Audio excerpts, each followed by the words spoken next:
Hello everyone, welcome back to the channel. In today's video, I'm going to show you how to fix the Windows 11 search problem where the search box is not showing any results and only a blank or blue box appears.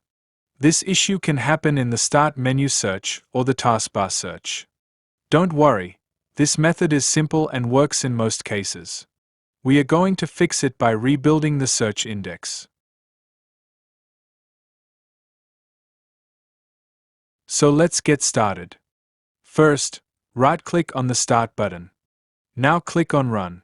In the Run box, type Control and press Enter. This will open the Control panel. Once the Control panel opens, look at the top right corner. You will see View By. Click on it and select large icons or small icons to switch to grid view. Now find and click on Indexing Options. Here you will see the current indexing status.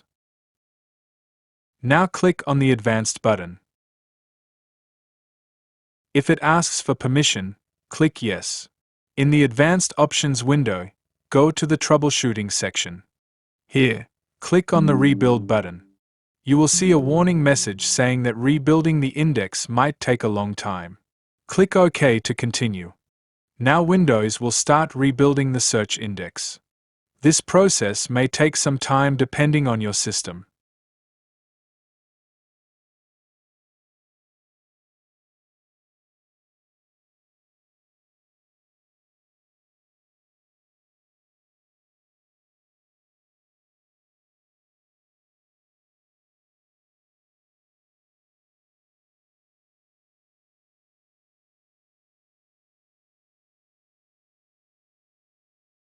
Once the process is completed, restart your computer.